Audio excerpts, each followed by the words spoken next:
Projeto realizado com recursos do Programa de Apoio e Incentivo à Cultura, Fundação Cultural de Curitiba, da Prefeitura Municipal de Curitiba, da Secretaria Especial de Cultura do Ministério do Turismo e do Governo Federal.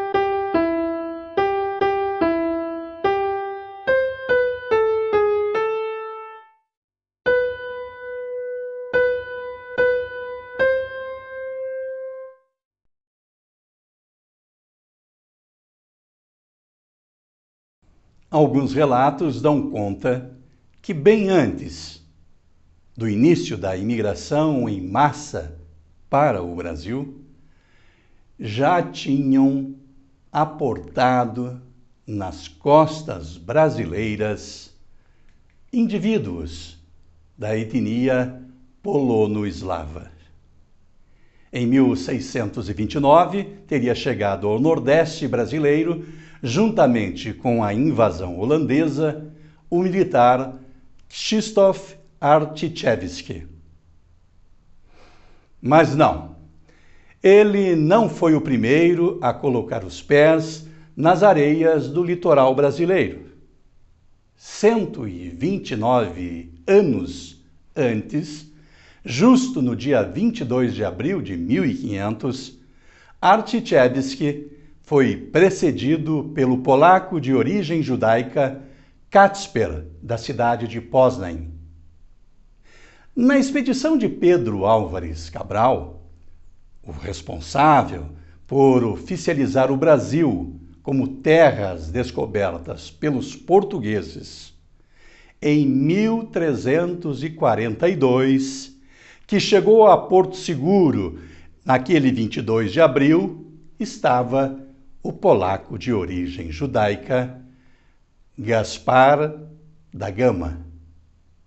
Na verdade, Kacper, nascido na cidade de Poznań, na Polônia.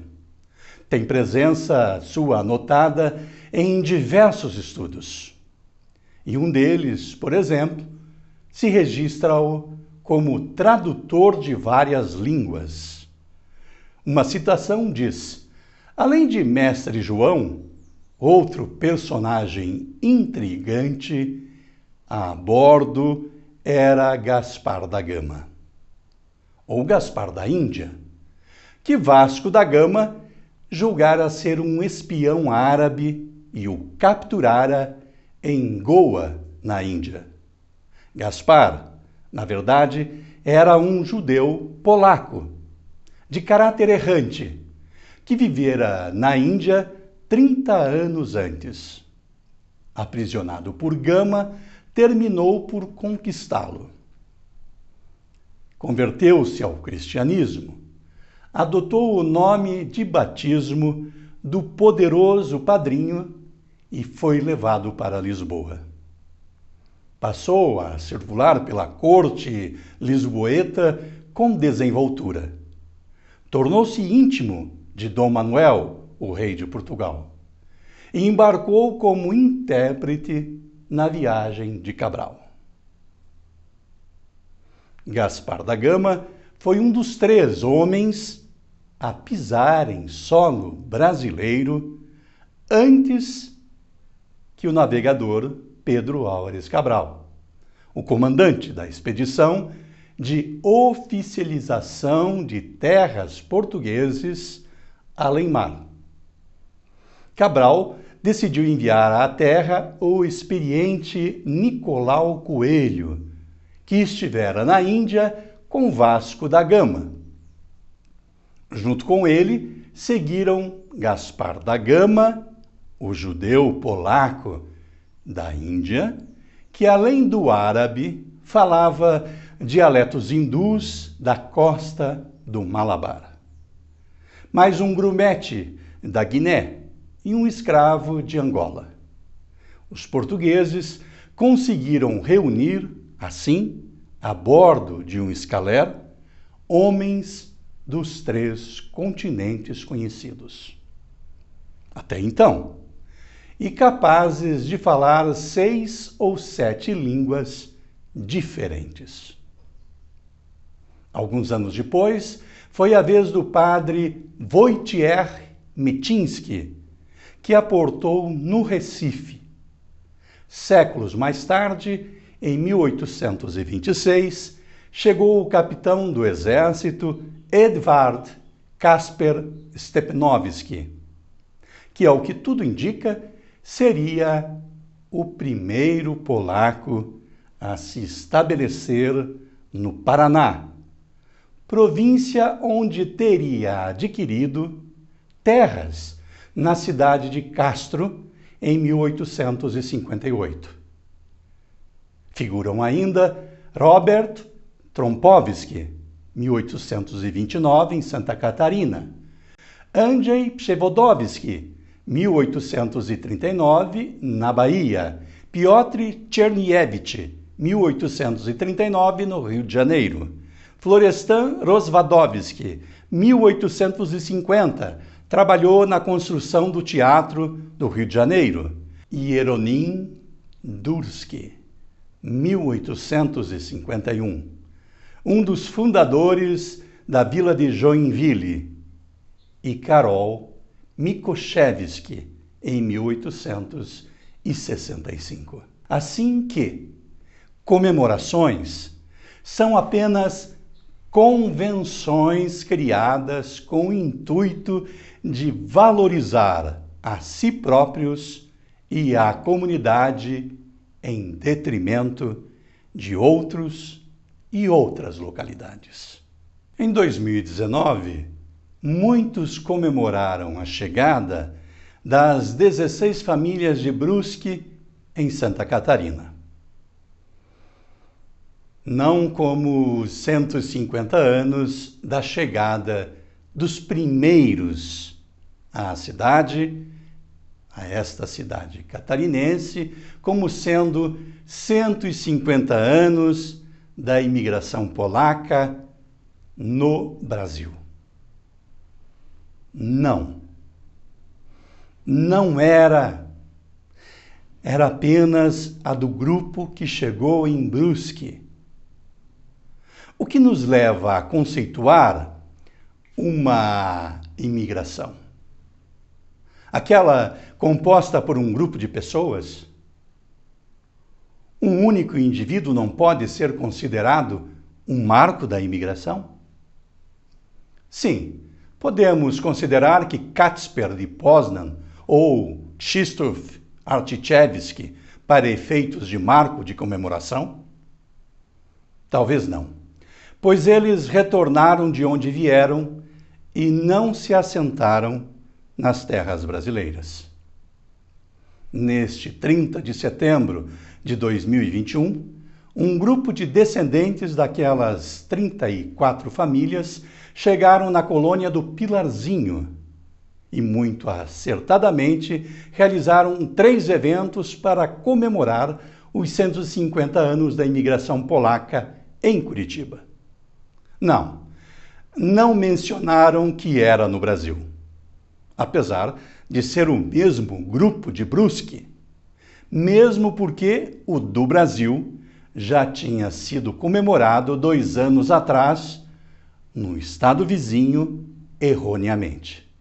Mas se considerarmos que um imigrante individual que chegando não vá mais embora e aqui crie filhos nascidos em Castro, compre uma propriedade e produza bens e serviços para o Paraná, então os 150 anos do Brasil em Brusque é incorreto.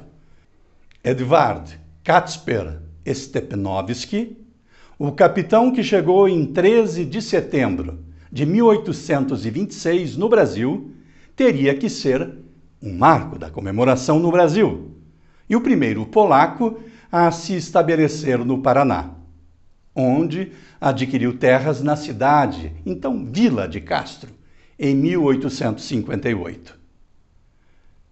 Tinha então 33 anos, era solteiro e, portanto, presume-se que tenha nascido em 1793 na Polônia. E desembarcando no Brasil, inicialmente residiu na Rua do Ouvidor, no Rio de Janeiro, na casa de um pastor.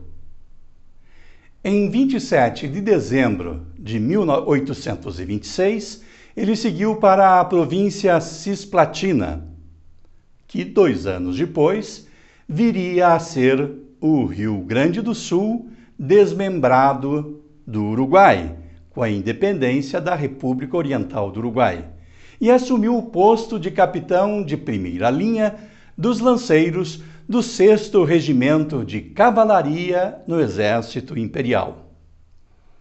Nos anos seguintes, foi acusado de ser um dos líderes de uma revolta contra o Império. Levante que ficou conhecido na história como a Sedição de 1830. No expediente de 4 de maio de 1836, aparece pedido do capitão Stepnovski no Diário Oficial para que ele catequizasse os índios que habitavam a região sul da província de São Paulo. E o governo então pediu a ele mais esclarecimentos. No expediente dos dias 4 e 16 de junho de 1836, sua solicitação foi aceita e Stepnovski pediu provisões para seguir viagem. A região que Stepnovski se instalou para catequização e civilização dos índios foi a do Vale da Ribeira. Após casar com Maria das Candelárias, foi para as terras que adquiriu nas redondezas da Vila de Castro.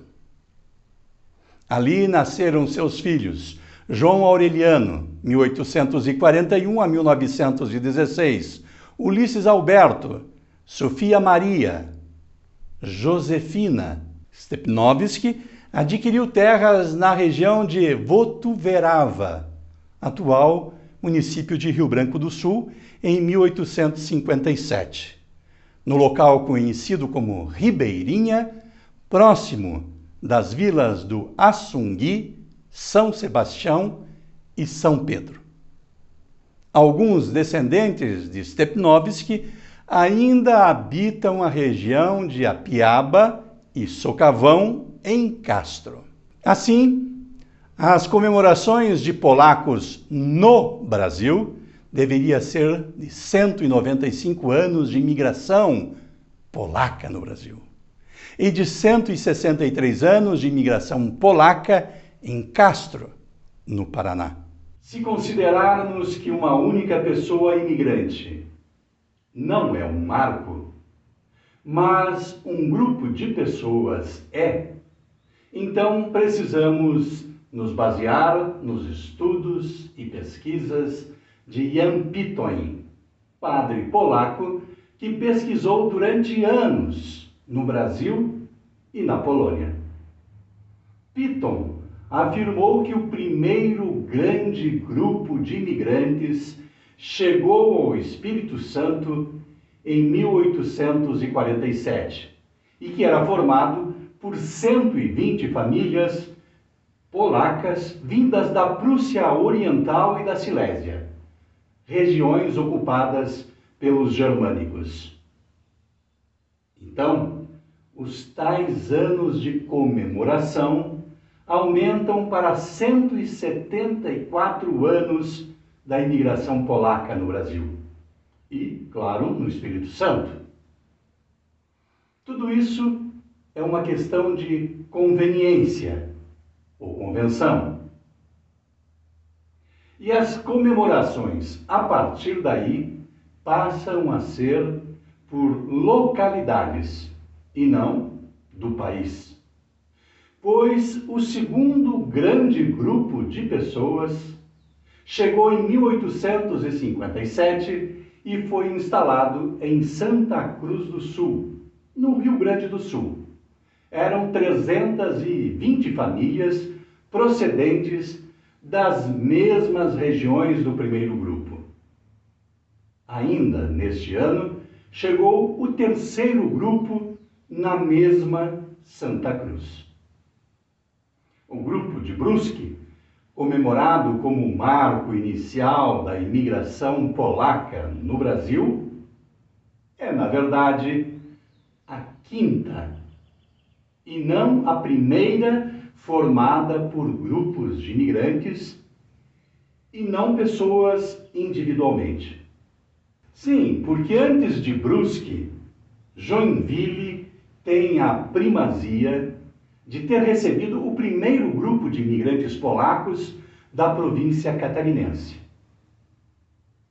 Em 1851, chegou na vila de Joinville o professor polaco Hieronim Dulski, junto com sua esposa Wiktoria, com a senhora Pelágia Wieczerski, a filha Joanna, o filho Juliusz e outros 9 polacos, que deveriam ser convencionados como o primeiro grupo imigrante para Santa Catarina, e não o de Brusque. O navio chegou em São Francisco do Sul, província de Santa Catarina, em 12 de julho de 1851, com 119 passageiros a bordo, a maioria de origem germânica. Dulski foi encaminhado para a colônia de imigrantes Dona Francisca. Ele nasceu em 26 de setembro de 1824, na cidade de Iarachevo. Com ele vieram 27 chefes de família suíços, 8 chefes de família prussianos e uma família de pomeranos, possivelmente também polacos. E mais uma senhora polaca de nome Joanna Wieczerska. Dulski viveu alguns anos ali. Construiu uma casa na colônia Dona Francisca, antes de transmigrar para o Paraná. Para Curitiba, em 1863 ele chegou, sendo, portanto, anterior aos 2 grupos do Pilazinho. Chegou e nunca mais saiu. Na capital paranaense, fundou a primeira escola de ensino no idioma polaco, a primeira do Brasil, em 1876, na colônia Orleans, em Curitiba. Em 1893, publicou Elementage, um manual para as escolas polacas no Brasil, polaco-português. Dulski faleceu em 1905, aos 81 anos de idade.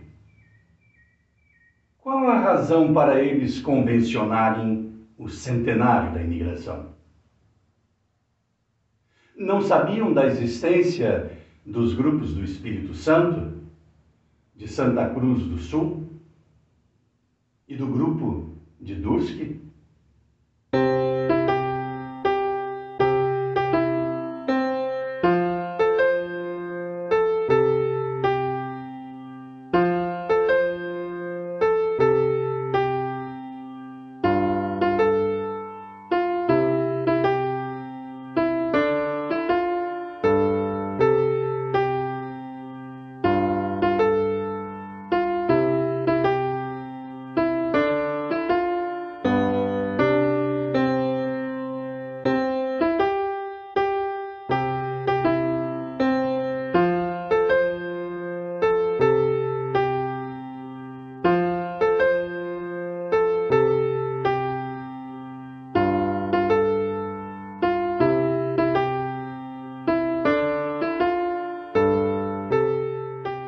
Moi polski serce wróciło, serce, które mój dziadek przyniósł mi z daleka, serce jest zdruzgotane, serce podeptani, serce poeti.